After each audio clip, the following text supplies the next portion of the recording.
Welcome to the June 2016 episode of This Week in Germany. This time, we're talking nuclear energy. Was it a bad idea to close down all of the nation's nuclear power plants? A stabbing on a Bavarian train shocks the country as fears of terrorism run high. And we'll be taking a trip to Cologne Cathedral. Plus, a big announcement on the future of this podcast. That's all coming up in This Week in Germany.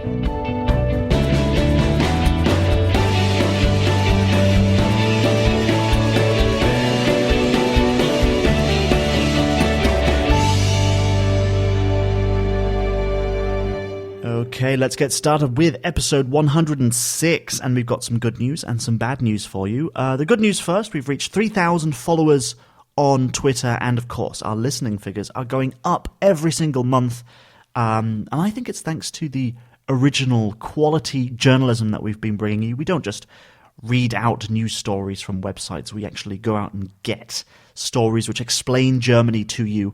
And I'd like you to keep that in mind when it comes to this bad news. The bad news is Rob is leaving the podcast. Quite simply, he has 2 kids and a full-time job, so it is really difficult for him to keep putting in the time in order to make a really good podcast every single month. So you'll hear him again later on in Destination Germany, but then that's it. And that essentially means I am on my own making the podcast. And it is a tough task to do, to bring you like the original stories every single month.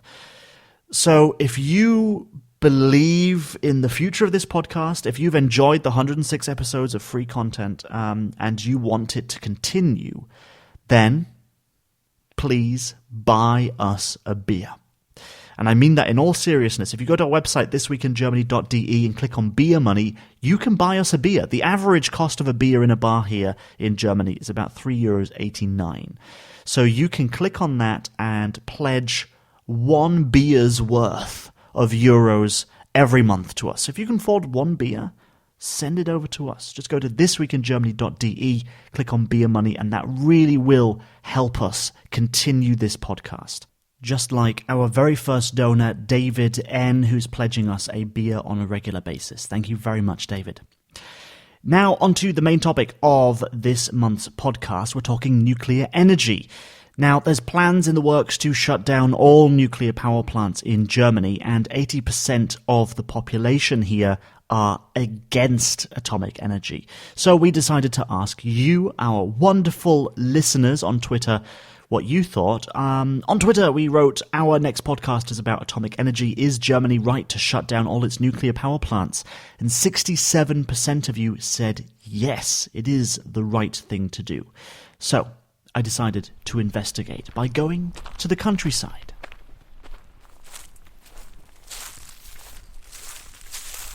I'm walking through the woods outside Rheinsberg, a town about 75 kilometers from Berlin. It's one of the beauty spots in the state of Brandenburg. There are several lakes which are perfect for swimming on a hot day like today. There's a beautiful palace, and the town of Rheinsberg itself is small but charming. The perfect place to get away from it all. But Rheinsberg has a dirty secret. Since the 60s, the area has hosted a nuclear power station. It was one of East Germany's technological achievements, the closest nuclear power plant to the capital. After 24 years of operation, it was shut down during German reunification, amid worries over the safety of the power plant. Old news then? Well, not exactly. German lawmakers want to do the same thing to all nuclear power stations in the country. Shut them down, tear them down. That's easier said than done. And I'm not alone on my trip. Journalist Jonas Schönfelder is joining me. So, Jonas, why does the German government want to shut down all of its nuclear power plants? Actually, the German government supported nuclear energy until 2011, because then there happened the Fukushima disaster. And the German government changed their minds. But there's a long story of protests of the public in Germany. For example, the Green Party did protests for years against nuclear power. And in the end, the CDU, the Conservative Party in Germany, changed this law to abandon nuclear energy in Germany. Wir werden schrittweise bis Ende 2022 vollständig auf die Kernenergie verzichten. That was Chancellor Angela Merkel announcing the decision to shut down all nuclear power plants in Germany back in 2011. But Germany's neighbours like France, Belgium and Switzerland haven't taken such drastic action. Why is Germany so much more anti-nuclear than other countries? Germans do not face a lot of natural disasters or other types of risks that they could be very much afraid of. So they have turned into the technological risk sphere. That's Professor Ortwin Renn, the director of the Institute for Advanced Sustainability Studies in Potsdam. The second point is that different from France, where nuclear has always been the national solution to the energy crisis, in Germany, nuclear has always been an added-on version of the energy production, not the one that the whole national policy was focused on. And let me also add to this that many other countries like France and UK have very similar surveys about people thinking that nuclear is dangerous and risky. However, the political system does not really support minorities to become strong elements of the national debate. And that's different in Germany. So when the anti-nuclear movement started, it had already a very strong influence on the political debate.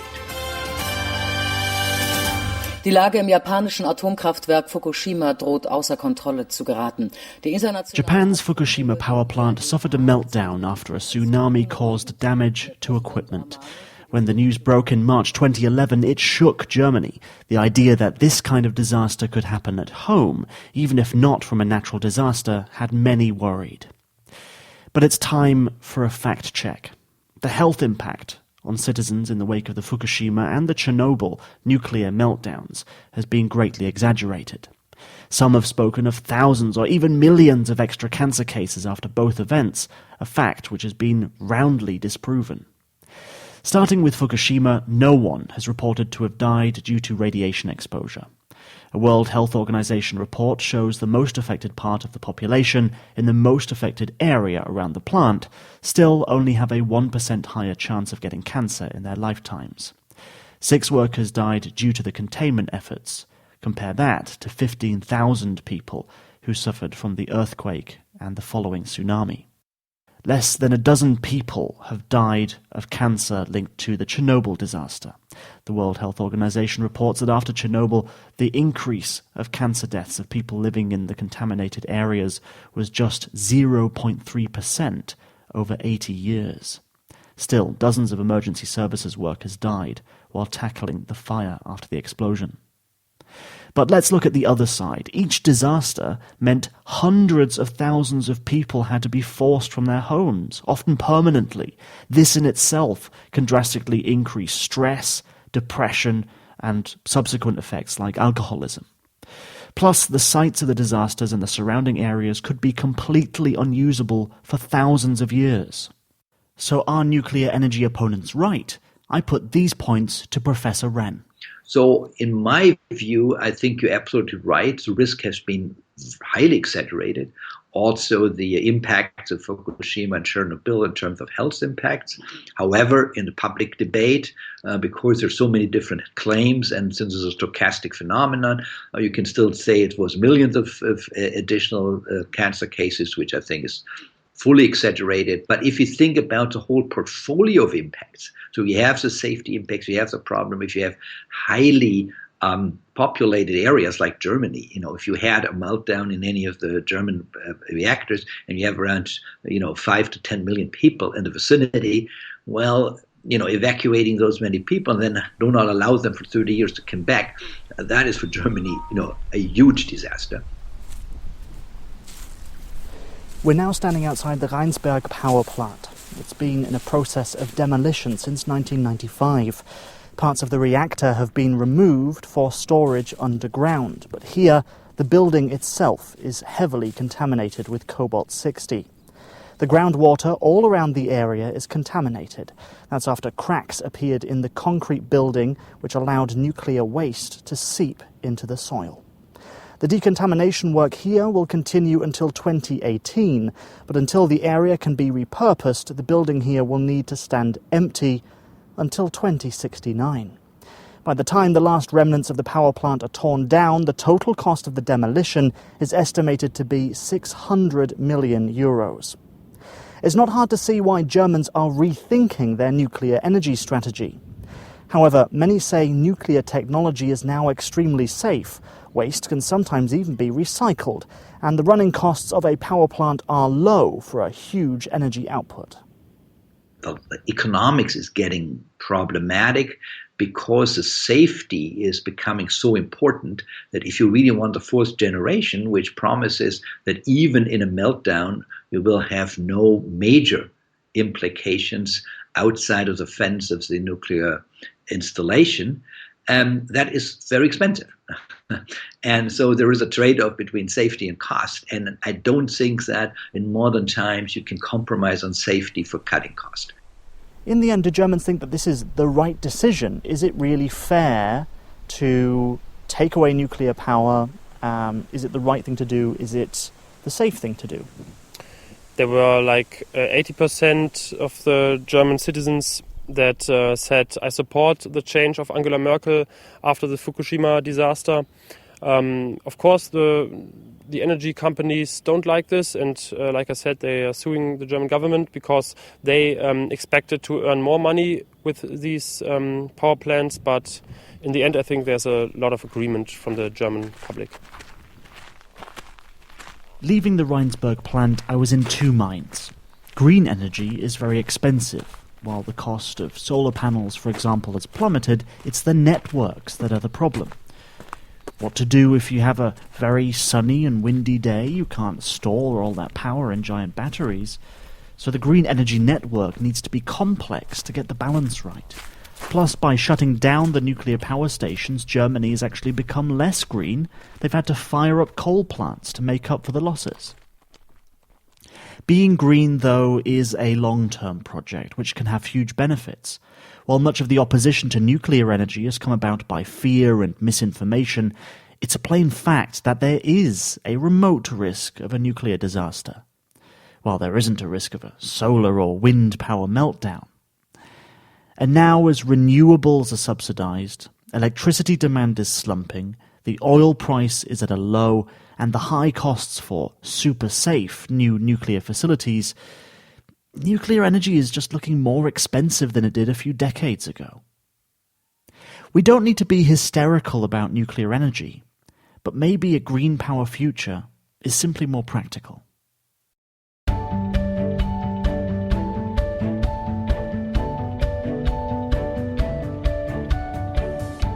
Now it's time for the news in brief. 3 Syrians were arrested on suspicion of planning a terrorist attack in the western city of Dusseldorf. The plot was only uncovered after a 4th man reported it to the police. The federal prosecutor said 2 men intended to blow themselves up, while the other 2 were to attack as many people as possible with firearms and explosives. However, there was no evidence they had started concrete preparations, but 2 of the men had clear links to ISIS. Turkey has recalled its ambassador to Germany. That's after the Bundestag voted to label the killings of Armenians by Ottoman Turks a century ago as genocide. 4 people have died after severe storms brought about flash flooding in southern Germany. Among the victims are a 13-year-old girl. She was hit by a train while seeking shelter from the downpour under a railway bridge. The deputy leader of the Alternative für Deutschland party was roundly criticized. He tweeted racist comments about black Berlin-born football player Jerome Boateng. He said, "People like him as a football player, but you wouldn't want to live next door to him." And Volkswagen's profits are down 20% as the carmaker continues to fix its dirty diesel scandal. The company rigged cars to cheat on environmental emissions tests. Now the company is battling international lawsuits after admitting 11 million cars worldwide are affected.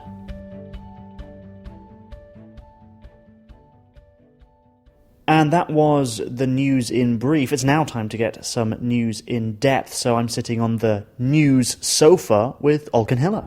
Hi, Daniel. Great to be back. It's nice to have you back. So this month saw quite a horrific attack in southern Germany, which left one person dead and 3 people injured. So what actually happened? It was quite a horrific incident where a 27-year-old male was aboard a train in Grafing near Munich and attacked 4 people and actually killed a 56-year-old man. This occurred on the 9th of May at about 5 o'clock in the morning. There's no information given about him apart from the name of Paul H. So I think from the signs at the beginning of the attack, people were worried that this might be terrorist in motive. Did they think it could be a religiously motivated attack? Well, this was the initial fear. It was heightened by statements made by one of the spokespeople for the Bavarian prosecutor's office, who had said remarks on the scene of the crime indicated a political motive, apparently an Islamist motive. And another investigator said he had shouted, "Infidels, you must die." Police had also accordingly had unverified witness accounts saying that he had shouted Allahu Akbar, which is God is greatest. But then we got a statement from Lothar Köhler, who's the director of the criminal police of the region, who said there was no evidence of any kind that he had undergone any sort of political radicalization. It was released that he had recently converted to Islam, but there's also records of him having mental instability and drug problems. Was this man already on the police's radar at the time of this incident? Well, the police had said that he was not known to them. It was then discovered that on the Sunday beforehand, he had been discovered at a techno demonstration with a lot of drugs on him, which he had consumed massively. So I think that was his first encounter with the police at that point. But then obviously the next day, the current events occurred. So, Olkan, what would you say? Should we be worried about these kinds of incidents happening again in the future? The fact that this was a very spontaneous attack and there's no political or religious background to the attack, I don't think there's anything to be worried about. In the grander scheme of things, there have not been really any religious attacks of that nature in Germany. So I think this is more to do with drug or mental health issues than anything else.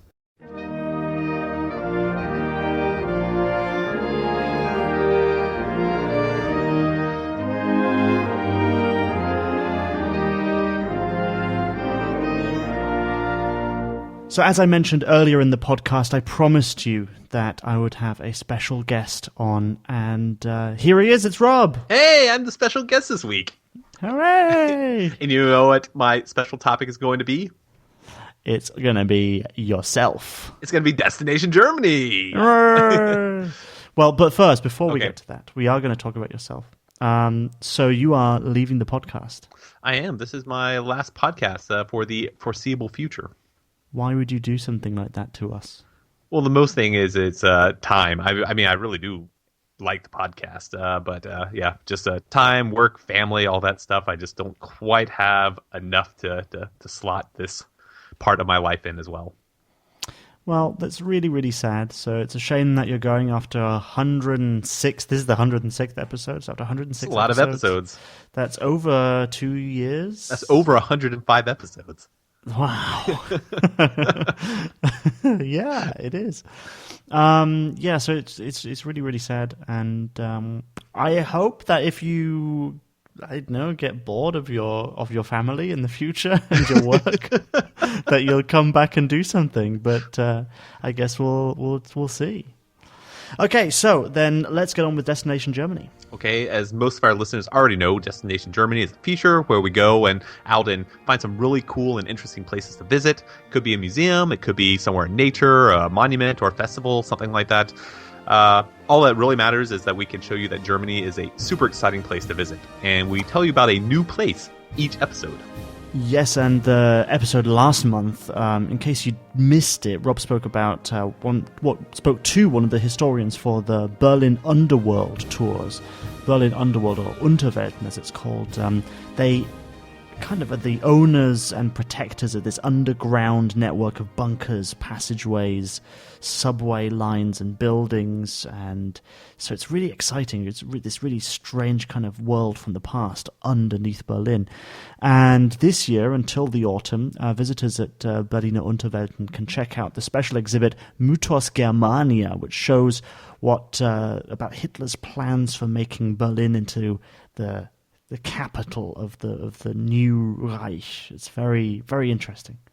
And since we did that podcast, I know 3 people personally that have gone and taken the tour, all in English, and they said it was a amazing experience, and they learned tons of stuff about the Second World War that they had no idea. Like, it's not just like the normal stuff that you learn. Okay, so are we staying in or around Berlin this week, or are we going to pack our bag and head to a different destination? We are packing our bag and going to the other side of the country. But from Berlin, it's still only about a 4 or 5 hour train ride, so it's not like it's impossible to get to or anything. We're going to go to Germany's 4th largest city, Cologne, and it's located in the state of North Rhine-Westphalia. And the actual destination for this week is when you think of Cologne, what do you normally think of?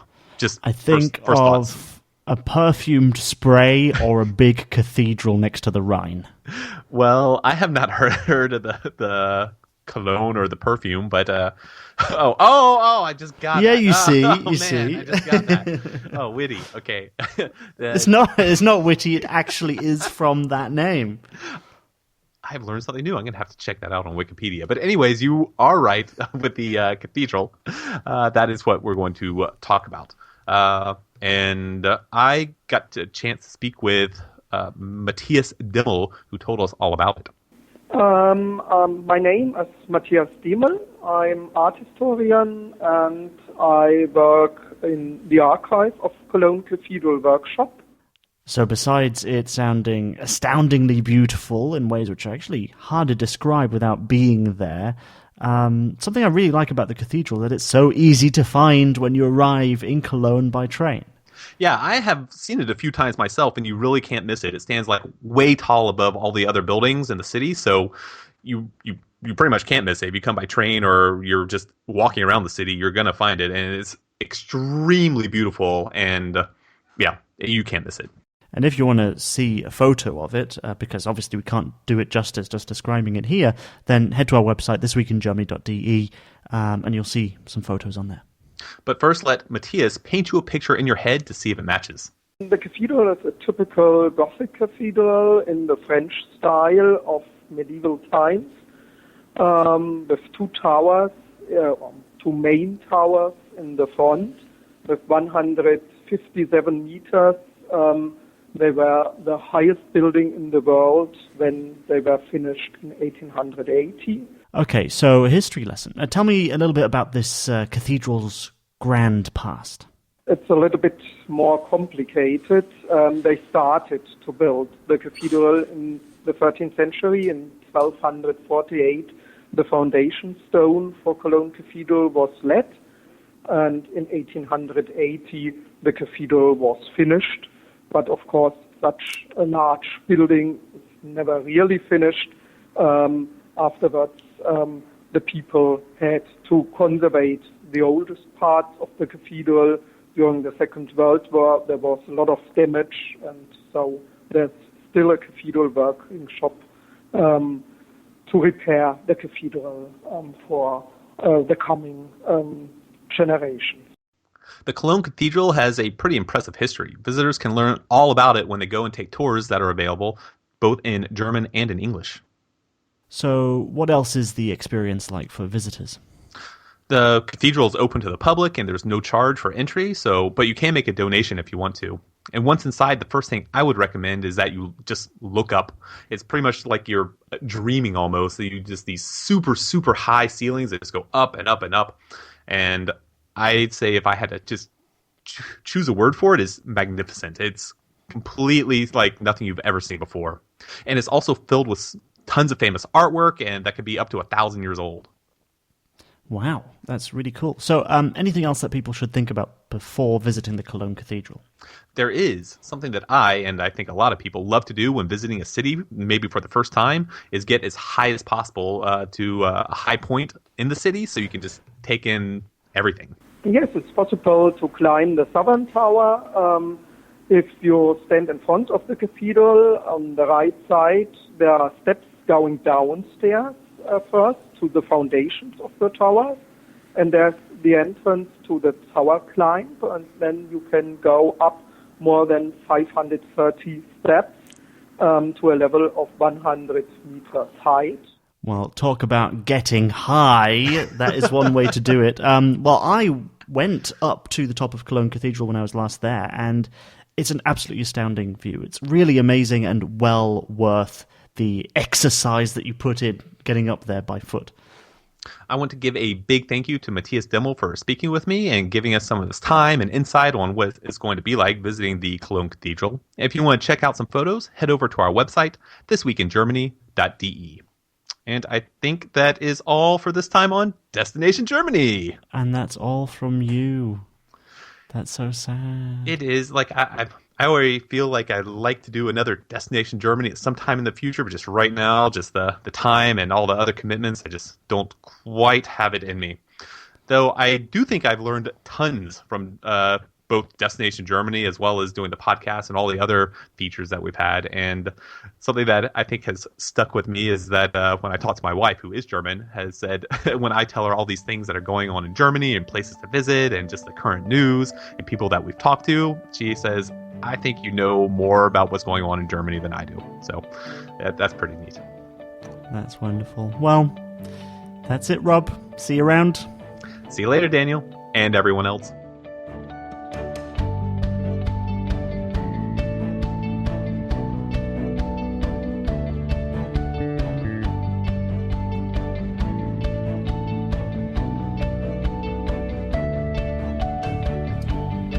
So that's it, another episode of This Week in Germany in the can, as we call it. That's industry speak for the show is over.